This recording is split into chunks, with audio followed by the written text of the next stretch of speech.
What up, YouTube? Your boy back once again with another sport topic, and today I'm going to break down and recap today's loss versus the 49ers on Battle Red Day. The 49ers come in with Garoppolo as their starting quarterback and beat the Texans 26-16 and guarantee Bill O'Brien's first losing record as a head coach in the NFL and as a Texan organization, as a Texans head coach with 9 losses. Now the Texans are 4-9.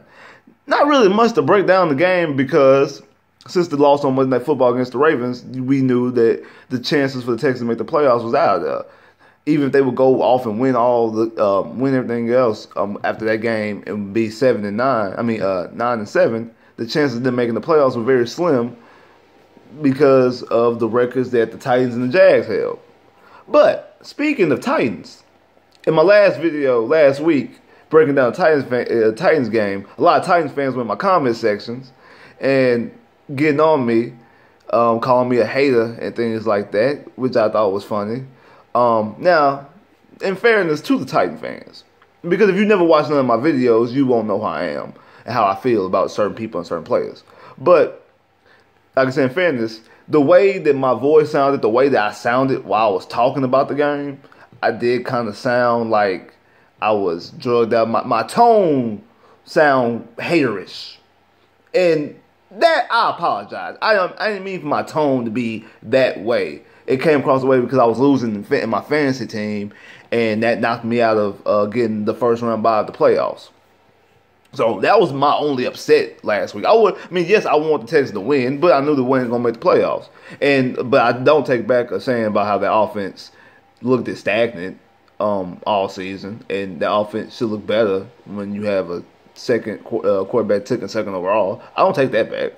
I don't take back that I think that Mark Malarkey is handcuffing y'all team and he's not letting Marcus Mariota run loose. I'm not gonna take that back. And I'm not gonna take back that against a Texan team with all those injuries coming into the game and then the injuries that happened during the game that y'all struggled in that game. And that game shouldn't have been close. The Titans should have beaten the Texans.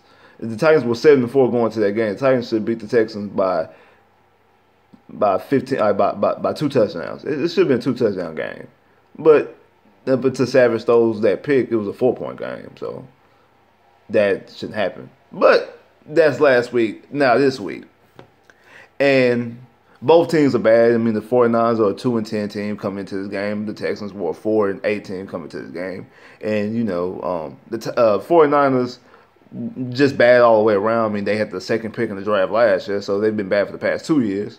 And Texans have a plethora of injuries, which again happened again today. You lose backs and offensive linemen. The offensive line is already trash, and you lose even more offensive linemen in the game.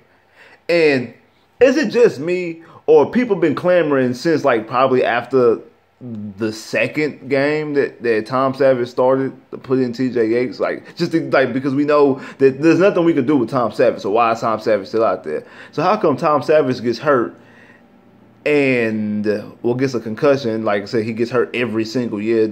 Every year he's missed time because of an injury or a concussion or both. And we throw in TJ Yates, and back-to-back drives, TJ Yates throws a touchdown. Especially on that last drive. Was it the last drive or was it the first drive? When it was the last drive of the first half when he was just hitting Hopkins everywhere. And Hopkins came the ball, even though he had the fumble at the end, still had 150 yards. So and 2 touchdowns. I mean, Hopkins came the ball, which I actually need him to because he's on my fantasy team, and I'm right now in the first round of the playoffs in my fantasy team, and I needed Hopkins to come through for me, and he did. He did exactly what he was supposed to do. So the defense played okay at first, but then I guess when Garoppolo started getting in the groove of things, the same ugly head stuff that happened, big plays led up, and not getting pressed. Stuff started to happen because we were getting pressed in the beginning. As time went on, pressure started getting away, and they were able to make some moves. They would get some runs off, and they had over 400 yards, 400 of total offense, yards total offense. They were able to move the ball against us. Now, again, our defense is depleted, but still, that happened. So, like I said, I'm glad to see that Will Fuller was back. He made 2 early catches, but after that, kind of faded off. And I think that's more because TJ Yates was probably catering more towards Hopkins. He knows Hopkins. He's played games with Hopkins. He's won games with Hopkins. He knows Hopkins is a big-time receiver at this point right now. I'm going to get the ball to Hopkins. So that's what he was doing. And the offense looked better. Remember, outside of the Cardinal game, like outside of the Arizona Cardinal game, Tom Savage has yet to put up 2 touchdowns. That's the only game that he's put up multiple touchdowns. Against the Colts, he only scored 1 touchdown. Against the Rams, he only scored 1 touchdown. Against the Ravens, he only scored 1 touchdown.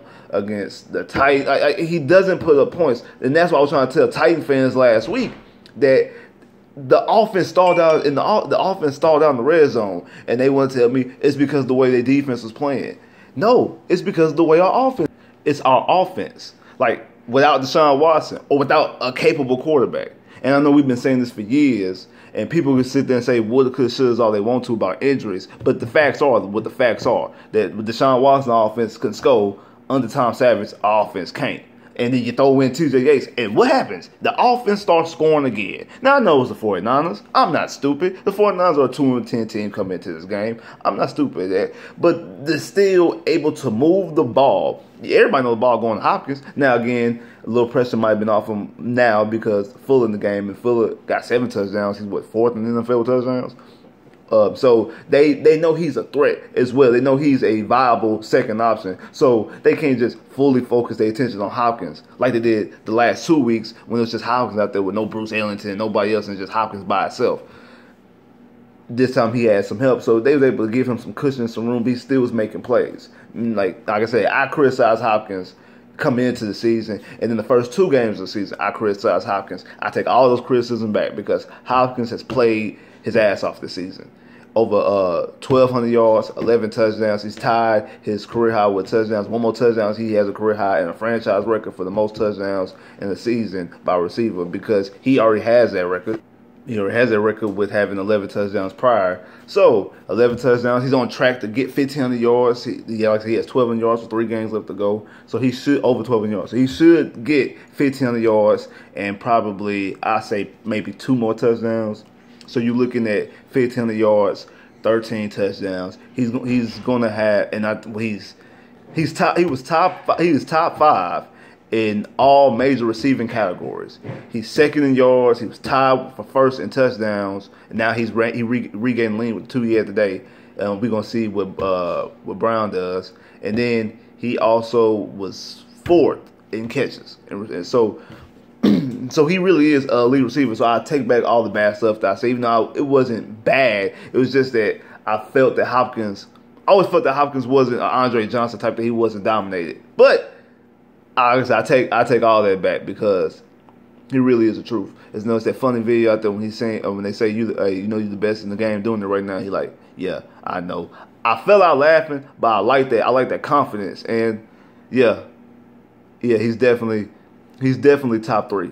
He's definitely top 3, and he's the best sideline catcher. Ain't nobody in the NFL a better sideline catcher than Hopkins. He's the best sideline catcher in the NFL. Now, he's been that, period. Like, he's been that probably since he came into the league. His first game was his second game in the NFL against the Titans, that touchdown that he had, that back shoulder fade he had with the toes on the sideline. Like, yeah, he's been doing that for a minute. Been doing that since he came in the league. He's definitely the best at that, and probably the best one-on-one receiver as far as go up and go get it. You throw the ball up in the air, and it's like one-on-one, and who gonna get that? Who gonna come down with that ball with 50-50 balls? Yeah, he's the best. He's definitely at that for a fact. He's the best. That and the best sideline catcher. And I say top 2 or 3 as far as overall. The only thing he don't have is that blazing speed, but that's the reason why we got Fuller.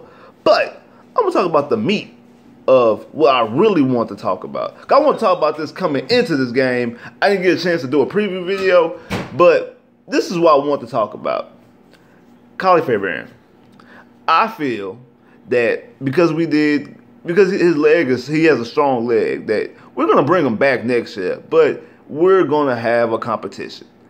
Don't be surprised if they draft a kicker. It's going to be hard because the situation that they're in draft-wise, they don't have a pick until the 3rd round pick, and we need help on the offensive line and the secondary. We need to see if they're able to find a way to move up in the 1st or the 2nd round, or if they're going to find a way to get some big price for agents. So we don't know what they're going to do with that. So the call of draft is going to be kind of iffy until we get closer to that day. We see exactly what we're working with when the chips come in. But don't be surprised if the 6th or 7th round they go after a kicker and bring them into camp. They definitely going to bring in some kickers to camp. And I think Kylie Fairbairn is going to be the kicker next year. But what I mean, they're going to get one of these kickers, have them try out. And if it's close, if the competition is close, what they'll do is they'll probably place the other kicker on IR, especially if it's a rookie and they really like him. They'll place him on IR, and they'll let Fairbairn play out next year. And if Fairbairn has the exact same season he's having now, Fairbairn will not be a Houston Texans no more. I mean, he had the 55-yard. I'm like, yes, that's what I'm talking about.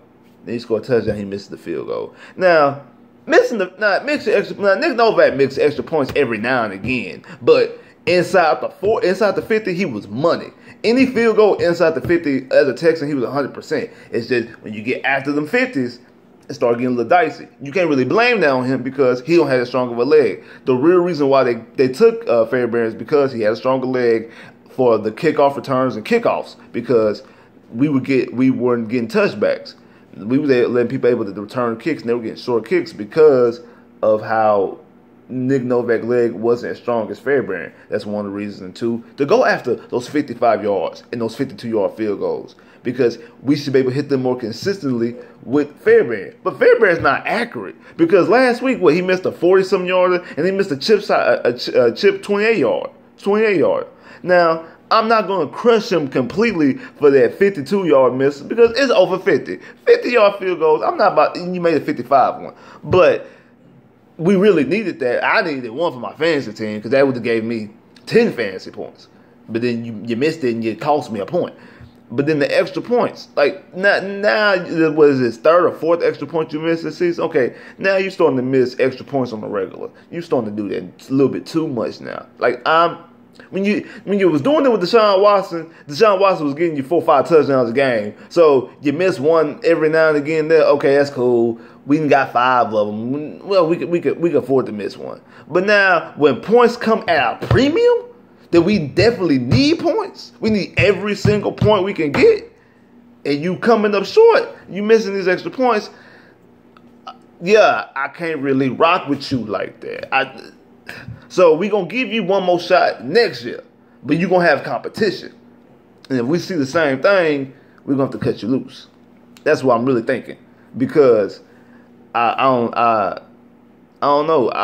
It's got to the point, because today, even when we tried the 55 yard, I'm like, before I even knew it was 55 yards, I'm like, I want to try this field goal. I really want to try this field goal. And you might ask, why do I have him on my fantasy team? Because I'm a diehard. You see this. I mean, we 4-9. I wear this. I got like 5 different Texans hoodies, and I wear them every day. I wear a Texas hoodie every day. Ask people in my job, I wear Texas hoodies every day. That's just what I do. I'm a diehard. My team trash, but I'm watching them. All these injuries, I'm watching them. I'm not really upset, because I already know we can't go nowhere, especially with these injuries. But I still want them to win, so I'm still rocking with them. That's the reason why I got Hopkins and stuff on my fantasy team, and also because some of the good kickers they already gone. I ain't got a chance. I got Fairbairn on the cheap in the draft. Well, actually free agency. He was just sitting there, and I picked him up, and I had him all season. So that's the reason why. If you want to know why I have him, but yeah, I don't trust him as a kicker. I really don't. But that's neither here nor there. But back to the game. Like I said, Hopkins looked good. Cushion look good coming back after the 10-game suspension. Don't know if he's going to remain a Texan next year, but he looked good coming into the season.